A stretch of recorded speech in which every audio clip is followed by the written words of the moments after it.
Tazama Jemo kati upeleka ugomvi mzito sana, jamaa moja anachupa na mbamizano kichwani hapo hapo. Jemo anazema chini, Melis anamwambia Jemo amka, Jemo amka, Jemo amka hapo hapo.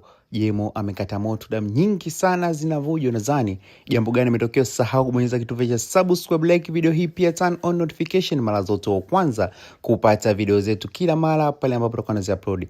Inaanza kimuonyesha Jemo bwana amepewa ajira katika moja ya klabu kubwa sana pale mjini Istanbul. Hivyo alikuwa kazi yake ni kugawa vinywaji. Sasa wakati anazunguka huku na huku anakutana na mwamba ambaye ana mahusiano na Melis. Kwa jamaa alikumbuka vizuri sana na Jemo, kisha mwamba akamwona kuna demo moja mkali sana alikuwa amekaa pembeni, hivyo akamuita mpaka kwenye meza yake, huku akiwa anamshikashika yule mwanamke mwingine mara baada ya Melis kufika sehemu hiyo, huku akamwambia rafiki yake ya kwamba leo hii Melis akija hatotoka katika mikono yangu. Basi akamuita Jemo na kuanza kumsumbua. Basi kumbe Melis alikuwa ashafika, ile yupo chooni anajiandaa. Kumbuka Melis asingeweza kutoka kwa amejiandaa toka kwao kwa kuwa mjomba wake ni mkali sana. Basi leo hii anamwambia rafiki yake, mimi siogopi chochote kile, utaona ngoja tukifika pale wewe utaona kama mimi nitakuwa na hofu chochote, mimi nipo sawa kabisa. Basi akawa bado anaendelea kujiremba ili mradi tu aweze kupendeza, aweze kuvutia mbele ya yule mwanaume wake. Rafiki yake anamwambia hivi,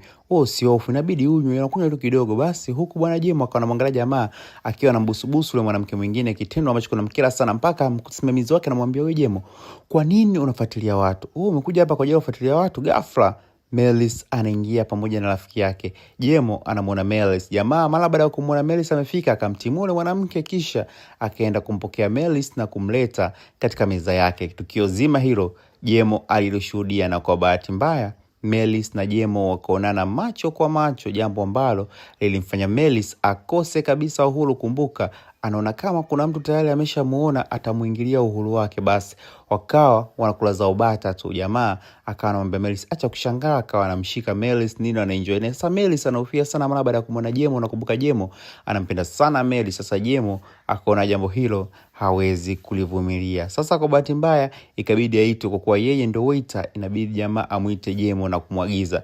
Sasa Jemo akawa anagomba kwenda kuleta vinywaji. Jamaa akamwambia mtulia basi kwanza, wewe waiter, kwa nini unakataa kwenda kuleta si vinywaji? Sasa jamaa kwa bahati mbaya akaanza kumkunja Jemo. Kaambia dogo, kwa nini unakataa? Jemo kama unavyojua mtu wa maasila, naye akamvuta mpaka chini, moja kwa moja akampiga panchi. Hapo hapo ugomvi mzito sana ukaendelea, wakaanza kubondana huku na huku watu wanawashika, lakini bado wamba anataka bado kuendelea kupigana. Wakaanza kuvutana chini mpaka chini, bondana kisawasa. Ndipo mwamba katana kuja bila kuelewa, akambamiza chupa bwana Jemo mpaka chini.